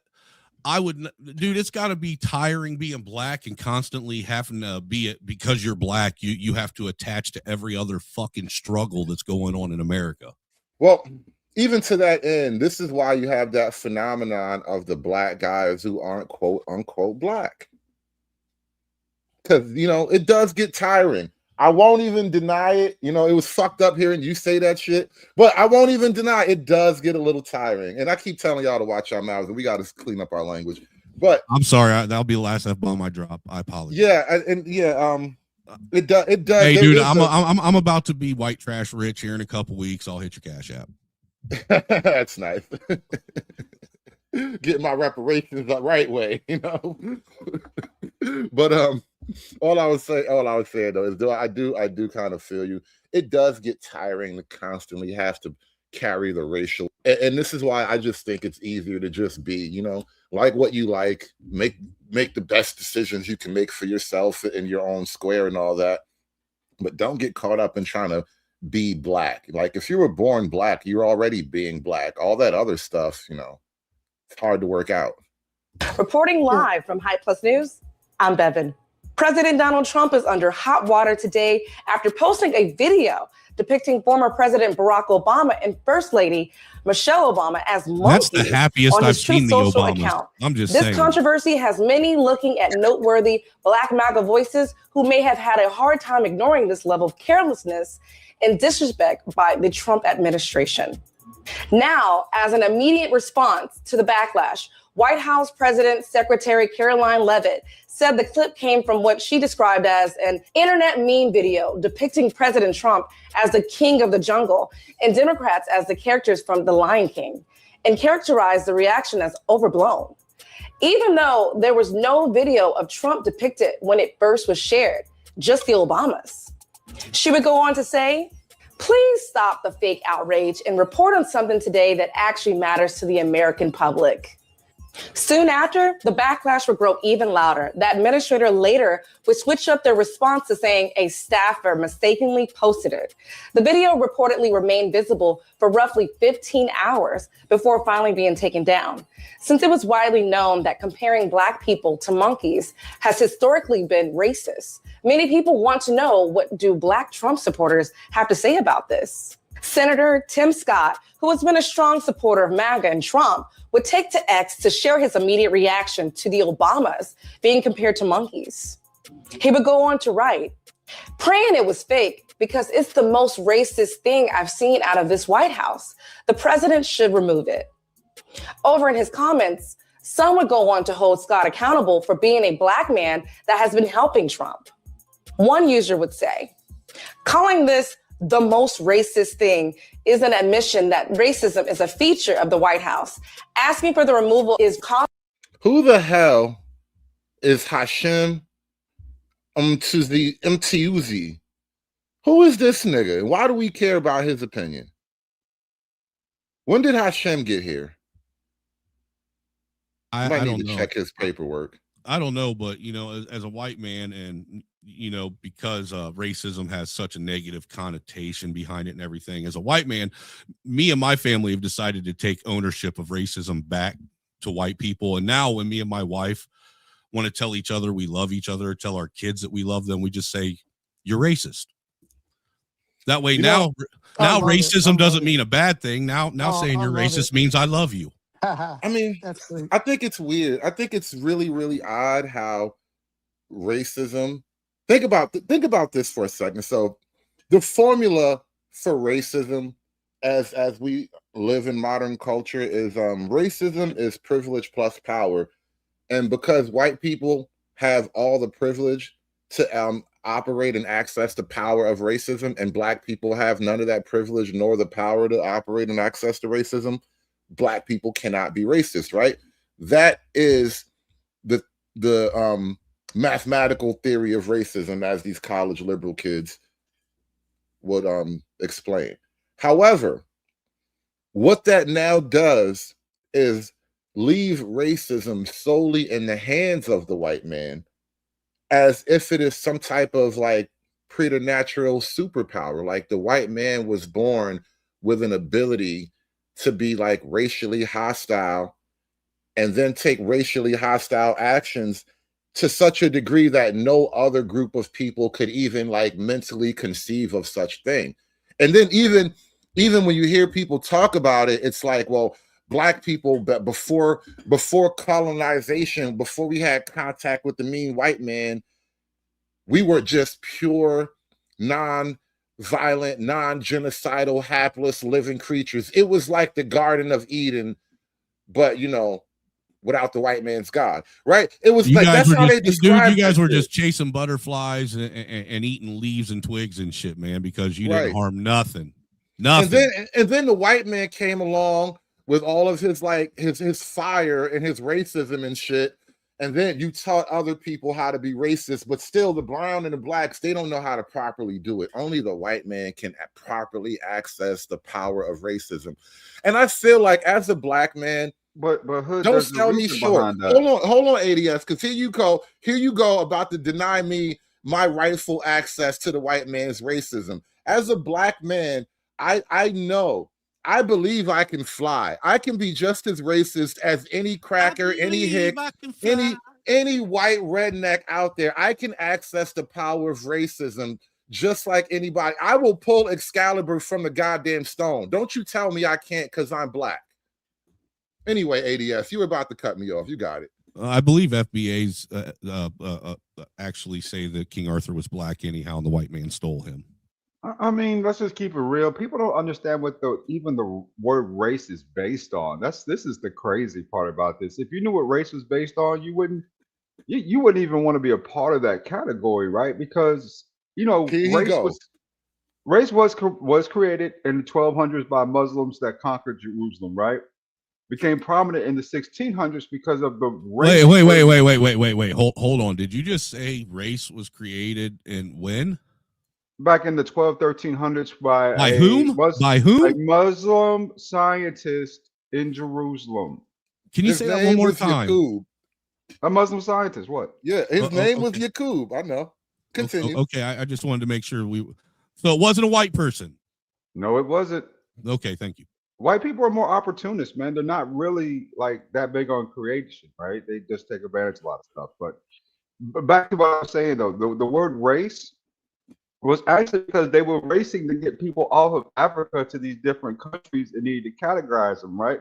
That's why you got all these different races of brown people, but only one or two, maybe three races of white people because they don't have to be categorized. I mean, it's not intended for them. ADS. I'm not really at the point where I'm gonna like combat you about this point yet, but I just want you to know the minute you said Muslim scientist, I stopped believing you. But continue. I mean, you ain't got to. You can Google it. It's in Google. So, I mean, it is what it is. But the word race itself is really intended because they were racing us off of the continent of Africa to Europe. See, when you say things like that, ADS, when you say like the word race was invented because they were racing us, like this is why like I said, man. Once you said Muslim scientist, I knew it was all going to go down from there. See, there you go. Y'all don't want to admit it because I know it hurts, but it's true. The only reason that word is even prevalent in today's society. Hey, I'm just okay with the fact that the white man didn't invent racism like I was taught. No. He just took advantage of the opportunity of the word existed. That's what he really did. Oh my God. Yeah, So are you telling me race is an Arabic word? Yeah, based off some Greek genealogy words. I forgot what. Top of my head. You can Google it, man. Find all that out. Do a show on it. Inform people, man, of how this stuff came about, bro. That's why I have you here, man. Yeah, Master Kim, you about to say something, Master Kim? Yeah, so I'm going to just offer a little bit of perspective, I guess my little Asian point of view. So I think what's going to happen, all this goofiness is going to drive two separate classes, and there's going to be what I'm going to call the white overclass, and it's not going to be formal. It's just the white overclass is going to kind of congregate to one area, almost like Shogun Emperor class, right? They're smart. They're, when the bridges start, we can go to AI and figure out how to repair a bridge, but we don't understand the perspective. We're going to need to fly in the Danish and the Belgians or the Germans in to tell us how to build a damn bridge. At the end of the day, this AI replacement, at the end of the day, we're going to need the white overclass to teach us how to how to keep the bridge in the sky. And the muscular class, is that word is stolen from Victor David Hanson. A bunch of trashy whites are going to join us. We're going to be in the trash pile, right? And then the overclass whites are going to be at the top because they're in demand. They've got the brain power. They've got the visionary. They understand how to take AI and make to build something with it. The rest of us, for the most part, don't. I've written a book, but I still probably need to pay an editor to go over it. That's just with AI's help, of course. So I guess what I'm trying to say is that all this stupidity and calling the white people racist, it's just going to push them into these enclaves where they're going to be kind of like this over Shogun class, at the top, and they're needed because if we want to follow them to the moon, they're the ones that understand how to get us there. So anyways, although I'm kind of all over the place saying the word shogun, but this overclass, it's just they're naturally You're going to focused just on white, friend. I mean, you got Indians yeah, who are they, smarter than whites. You got No, Asians who are smarter than whites. that's I not think what true. Master Kim was trying to get at is basically calling whites racist all the time is basically When just going to push whites to be racist. when India, when they want a dam Which is built hilarious. and the Chinese want a dam built, Belgian engineers, Danish engineers are on site. The Asians can't build. Asians are smarter than Indians. There's no doubt about that. But none of us can really do final big infrastructure projects without European white You know, engineers involved. That's a fact. Absolute That's fact. the money Kim, piece of it. That's the Master money Kim, piece of it. this is a total sidebar, but I heard something in what you just said, and I think it's fascinating that in the minds of a lot of people, we think of Asians, we think of the more fairer skinned, so to be like Chinese, Korean, Japanese, and even parts of like, so you know, the Asian Pacific, like Thai, Laos, that part of Asia as well. Like these people, there's a sort of phenotype that is mostly shared in that region. Not that they all look exactly alike, but I'm just saying, broadly speaking, there's a kind of phenotype shared. It goes all the way down to even Singapore or whatever. No, they all look the same. And shut up. And the thing is, I noticed in you, and even in you speaking, you did not include Indians as Asians. You were like, they are not like us. And I just think that's fascinating. Like this idea of race has all kind of invisible boundaries and lines. Because I don't think of Indian when I think of Asian. I think when I think of Asian, I think of, like I said, the little bit fairer skin, but also there's just a phenotype that goes with it. All the countries I just named, like I don't quite think of Indian as Asian when it comes to classification. That's because Indians are mixed with Asian and black people. If you look at them, that's what they look like. They look like black Americans and Asians that have bred and mixed. I think white is in there too as well. Out of all fairness, Hood, Indians also poop on the beach. Asians don't. So. Well, I'm just saying, they not like us cuts a lot of ways, don't it? That's right. Anyway, like I said, that was just an interesting tangent. Either way, I think you're more headed towards a class war than anything else, brother. I think that the whites who aren't as rich might get left behind in that situation. They'll have a certain standard, and so will everybody else. So it's one of those things, I guess, to look forward to in the future. About 2050 is almost, what is it? 2026, about 24 more years. So I honestly just think that what's going on is just making people that are quietly racist more openly racist because they're just tired of hearing it, and people that never even thought about race are now thinking about race and becoming racist because they're tired of hearing it, and they're just going to start vocalizing this shit because they're tired of hearing it. Yeah, it's no different than back during the civil rights era where blacks were tired of hearing shit about themselves. After a while, you can only poke a fucking dog so much before a dog bites, y'all man. Can't leave black people alone. We weren't even picking What the fuck are you talking about, ADS? You tell me we can't leave black people alone. When's the last time you listened to? No, hold on. When is the last time you clicked on any all black YouTube channel where they were talking about black issues, and at any given time click on any one of these channels and they're not talking about fucking white people? Well, 2 weeks ago had nothing to do with white people. You're not answering my question. Black people and white people jump on the pedal about black issues. That happens often in the space. Black people are always talking about white people. I mean, you know what's so funny? You know what's so funny, ADS? Like for the last 2 or 3 weeks, almost all of black YouTube has been consumed with the Corey Anton beef, right? Why did the Corey Anton beef start? Over political ideology. What did Corey say to Anton, and then Anton said something crazy to Corey back? Anton ran on the show and he started talking about slavery, right? How you enslaved yourselves. Then they got into some more beef. Corey accused Anton of blowing. He said, "You be blowing these white people," and I'm not using a vulgar word, but to bring the point back home. Almost everything about black culture, it is sort of like a rebellion or a reaction to it's a hostility toward white people in a lot of ways. And I think you can't really escape how central white is to a lot of these pro-black talking points. Like the only reason to be pro-black is because you think the white people are out to get you. I mean, literally, I don't care what black YouTuber it is. I can click on any one of these people when they're streaming, and it could be a topic that is solely about the black community on all of them. And at any given time, you can click on it, and sometime throughout that stream, if not the majority of it, Whitey's going to be brought up as the reason and how they're going to fix things. Whitey is always a topic on everything. So you can't sit and say that white people are fixated on black people when most of us don't even give a shit less to even talk or think about most of you guys. Not everybody's like me. Not everybody's like me, ADS, that hops up on these panels and engages with black people. Most people work every day, and then after they go home, they don't think about them. They don't care. Not you, Snowman. Snowman, we've got accustomed to you since Fight Club. You alumni, brother. You don't have anything to worry about. But on the flip hand side of that, though, man, I can go to at least 10 white channels right now that talk about black people, and black people aren't even in the audience. Yeah, they're talking about them now. Why are they talking about them now? Why?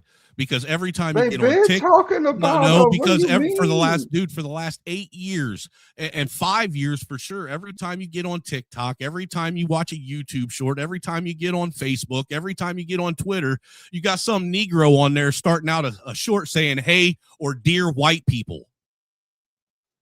Oh, so the Negroes are doing it now. Okay. I'm just saying, dude. How many times are white people supposed to be addressed online and on social media before it's all right for them to start addressing the addressee? There you go. So, you know what I'm saying? This has been going on now since social media started, man. I've been visiting YouTube. Y'all had channels way before we did talking about black people. So it's kind of, you know what, Angry Snowman, why can't we just all move to nationalism? If you're I'm with you on that, man. I wish everybody could just see themselves as American. End of day. Why does it have to be white or black? Why can't we just be American? And then all these outsiders are foreigners. They're the immigrants, not us. They're the immigrants. Yeah, ADS, I gotta agree with Snowman again. You don't really see a lot of the equivalent of like the whole "dear white people" thing. Like that was a whole thing unto itself, right?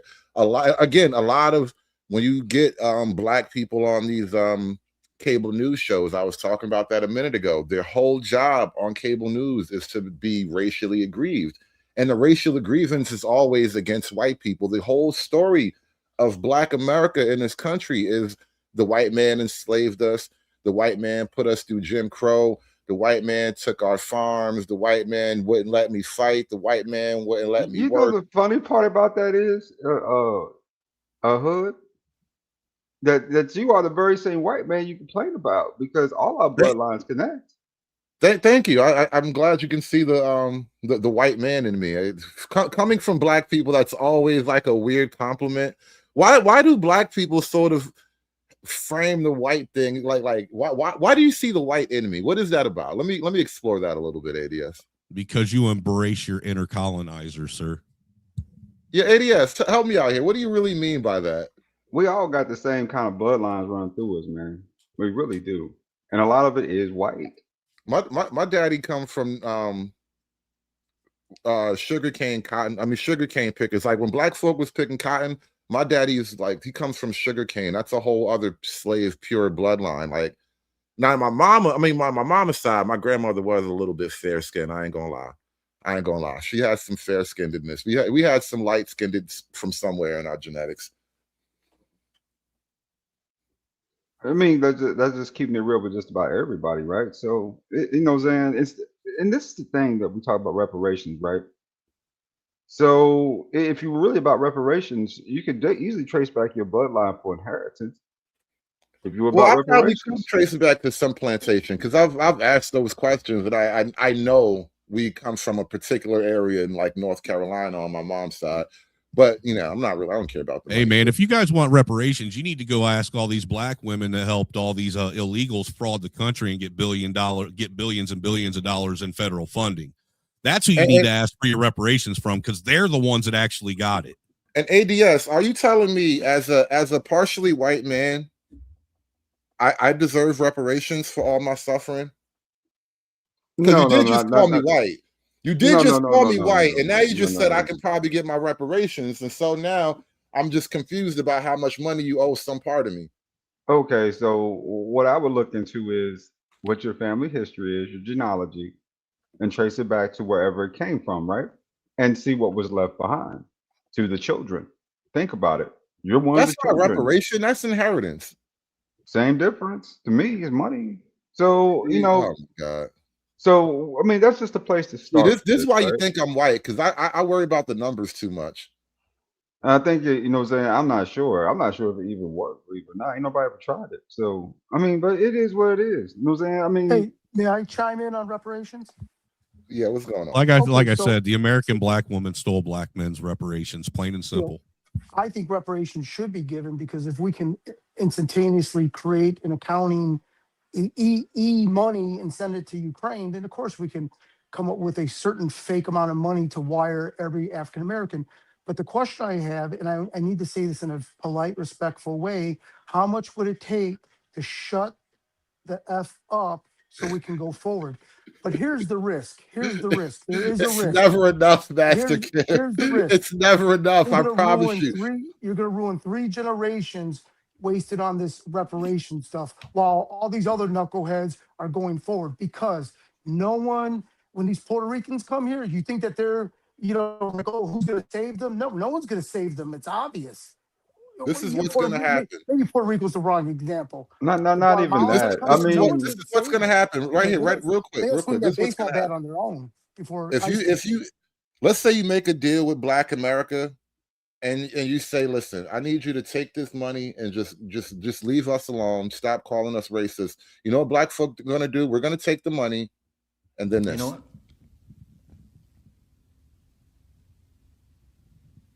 I'm not leaving. I'm not leaving. I'm not fucking leaving. I love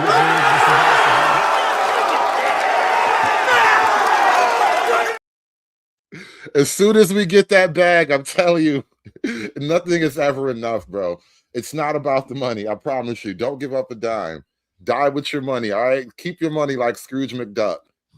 Well, look, the bottom line is that Wait, hold on. Before you guys go on, I wanted to shout out something real quick because we geeks with the $10. He says the Black Garden of Eden. Where you never have to work for food, shelter, or water, and you get to share your wife with men better than you. Sounds awesome. That's the Black Garden of Eden. That sounds like the Black girl heaven. I ain't gonna lie. That does sound Black girl heaven. You know how, like, when I play that clip, when I die, I'm gonna go to Snow Bunny heaven. There is a Keisha heaven, and he just described it. And another $10 from We Geeks. He says, whites are still technically involved in those grievances that are expressed. The only issue is that a lot of Black people refuse to move the conversation forward. Blaming whites ain't the problem. I tend to agree. Blaming whites definitely ain't the problem. It's a lot of niggas' problem because they don't got nothing else to talk about. But blaming whites at this point, I mean, after you've been free for so long, you got to make something happen. Well, look, Hood, the bottom line is have whites done some really, horrendous shit? Yeah, we sure have. Absolutely. And there ain't a single white person on the planet that's not going to disagree with that. You sound oddly proud when you said that. Well, why shouldn't I be proud of white conquest? I knew I could hear something in that. You said that with your chest poked out. I heard your chest poked out when you said it. But look, I want to also point out that in modern times today, white people, we may not be any better than Black people, but we sure as hell ain't any worse than them. Plain and simple, we are not any worse than Black people in America. And this push to try and say that we are is absolutely absurd. Well, that's all individually based, right? So at the end of the day, you know what I'm saying? Some's are, some's not, some is, some's not. You know what I'm saying? It's just how it all kind of works back and forth. Generally, publicly, though, just through the numbers themselves, yeah. You got people who are doing probably better than, any other community of people. That's just because of the sheer numbers of it all. But at the end of the day, though, what matters most is simply this. No, you're missing what I'm saying, ADS. I'm talking about when people want to sit and say white people are the most horrible people on the planet. We aren't any worse than Blacks today. I wish you let me finish, Angry Snowman. I wish you would just let me finish sometimes. Just let me finish. Let me get it off, and then from there you got it back. Make your point, If you're not I give credence to if you're not willing to play the villain, you don't deserve to be the hero. Conquest, all that stuff, it seems evil to the people who are being conquered, right? But not to the conquistador.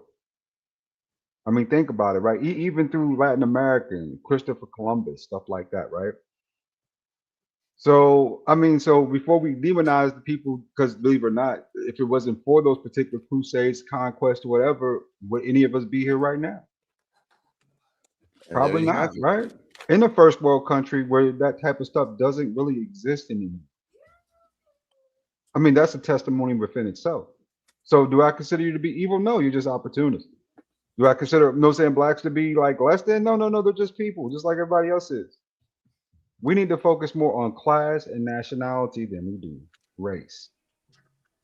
You know, and let's not forget, whites aren't the ones that started the slave trade either. We didn't invent slavery, but we sure as hell ended it. Let me tell you the story of slavery. Like I said, right? But we sure as hell, but the Western society sure as hell ended slavery. ADS, I think that's a fair point. Why do you think that white people don't ever get credit for actually stomping out the majority of slavery around the world? Because it was done in the time of philosopher, right? And when we were moving into first world country kind of civilities too, you know. So with that being said, back in 1600, my people, the Catholics, actually denounced slavery, saying slaves had souls, so they could not be captives anymore, right? Right. It took 400 years for the rest of the world to kind of get onto that, and it still exists, but just in small quantities now, right? So with the adaptation of that, the Catholic Church in so many different regions, in so many places, especially in European culture, just embedded in Greek culture, what happens is that the influence pushed out to some of the leadership in those methods, including in Europe, including in England, including in different places, right? To the point where they denounced it too. That's how this all exists. That's why when the Dahomey were still capturing black men over in Africa, and shout out to Africa, because Africa never really was conquered. We conquered ourselves, but you know, we never were conquered by outside influence, at least until the modern era, right? But it took for the Swedish and the German, I think, if I'm right about this, now correct me if I'm wrong, one of those groups, right, Danish, something like that, to say, we want a refund on those slaves because we don't want them slaves, you know. So we're not giving you any more money if you capture them. If you bring them to us, you know, say it's against our laws now, so you can actually be captured too, for it to truly stop. So yeah, to your credence at that point, shout out to the Catholic Church, shout out to Europe. There we go. Shout out to We Geek again with the $10. Unlike other black people, I actually accept that we got finessed out of reparations. Whites are telling us to get it back in blood to our faces. Y'all just want to be civil about it for some reason. And I mean, to that point, you know, I'll meet that head on. I think this is another issue I take with the whole pro-black movement. On the one hand, pro-blacks talk as if they have, you know, they're going to move like an army and go get their stuff back, but they don't actually operate with any sort of black people in general, not just the pro-blacks, but black folk in general don't seem to have that racial group think where we just move in line so we strengthen the unit. It's too focused on complaining, too focused on the superficiality of things. Like, I don't even think at this point, here's the real issue of it. I think black folk were on a trajectory to where the whole reparations conversation wouldn't even have been necessary. But then because of the civil rights and all that stuff, we just kind of went on a hard left turn socially and politically. And now a lot of black folk are looking at the situation like it's so bad that only reparations could save us. But ultimately, I don't even really believe in a reparations issue anyway. But I want to give We Geek a big shout out for all the support he dropped in here today, man. I appreciate you coming through like that, man. It costs a lot of money to bring the real. And with this, I dress myself in cashmere. I dress myself in $100 Cleveland flags. I dress myself in alligator shoes. I wear a $15,000 Rolex. I got Mercedes-Benz, Rolls-Royce, that biggest house on the biggest deal. Yeah, we don't care. I got Mercedes-Benz, Rolls-Royce, that biggest house on the biggest deal. Yeah, we don't care. You talking to Appreciate you coming out, man. We're gonna wrap this up in a hot minute. I gotta get out of here. That is the soon. most hype Ric Flair video I have ever seen. I love that drop, man. I love that drop, and it's longer, but I can't really use the whole thing. They're gonna step on me if I do it. But yeah, that shit. And I always like Ric Flair. He just always had that energy, man. And this is the thing too about back in the day. I guess this is gonna be the last point we bring up before we wrap it up, man. Because all of us on this panel we are of a certain age where we have active memories of the 90s and possibly the 80s even. And Black folk and white folk did not have this weird kind of latent aggressive racial hostility that we seem to have right now. Like there was pockets and there were things that happened, but like it wasn't as common. And the media itself wasn't playing it up the way they do now, where they always are throwing some white man bad, black man struggling racial narrative in your face. Where back in the day, when I remember growing up, and I was talking about this before, like the whole buddy comedy action thing, you know, Schwarzenegger and what was his name, Carl Weathers. You know, not only in Rocky with Stallone, Mel Gibson but and also what's his name, and Lisa Mel Gibson, Danny Glover, right? Like Hollywood wasn't playing up racial hostility the way it is now. And so, yeah, the media promoted harmony, which is also, another reason to be wary of the media. Don't let the media tell you how to be. But the media wasn't doing that to us back then. I don't remember things being this way, is all I'm saying. That's been this way, brother, or started developing ever since the OJ trial. National Enquirer, people found out relatively that those papers sell so fast. Anything related to those papers sells so fast off shelves because people are overly concerned about celebrity lives, and they're constantly looking for some level of controversy, right? Something they can, kind of distill to, per se. But even back then, didn't everybody pretty much know that, like, National Enquirer and the Sun Times, that all those tabloids were just that? They were, most of it was all made up bull crap. I mean, because people didn't care. That was the thing. Yeah, people didn't care. So that's the creation of the shock jock. People forget about the shock jocks. Bubba Love Sponge, shout out to Bubba Love Sponge. He was hilarious when he first started. And just Howard Stern's, guys like that, to the point where the media adapted that, right? They adapted that type of behavior because they see that it attracts larger numbers of audiences, right? Ratings, views, numbers, to the point where, if a story doesn't have a tinge of controversy to it, you probably won't hear about it. Everybody okay? Thanks for having me up, Hood.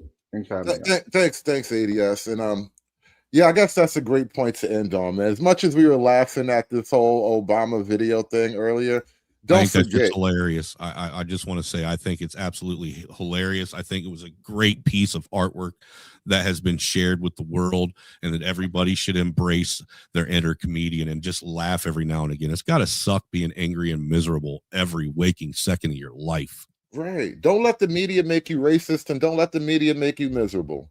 Gotta learn to laugh. And shout out to Miss Cantrell in the chat, reminding everybody that coming up in the future, because I need to kind of reopen the Revive channel, we're gonna start funneling people over, so the chat will only be available on the Revive channel in another stream or two. We're gonna get people used to coming back over to the new channel, but yeah, that's gonna be the model going forward. We gotta open up the other channel. I'm glad to have my old channel back. We were on a roll with that channel. I was glad to sort of start that up and then have that kind of hit the ground running. We were doing great work over there. So it's good to know my shit valid. I might be a little bit risky, but I don't cross the line, man. I'm dangerous, but I'm not lethal. So we're going to wrap on that note, man. I thank you guys so much for coming out. Shout out to everybody that supported the show today. Appreciate you guys coming through. Give me the money. Give me the money. Yep, thank you, Hood. Give me the money. You're welcome, man. Thank you all for watching. We're going to wrap up today. Hit that like button on your way out. Like, share, and subscribe. Do help us fight the shadow ban. Today looked like a good day. It looks like we might have gotten out of the slump. They had me backed into a shadow ban corner for a minute, but we just got to fight your way out of the pocket sometime. It is what it is. You guys have a great day. Aspiring to be patriarchs like what white men have, that isn't freedom. That isn't going to help anybody. It's certainly not going to help black people. We're the whites. Nobody ever cares if bad things happen to us anymore. It's done. It's done. It's done. It's done.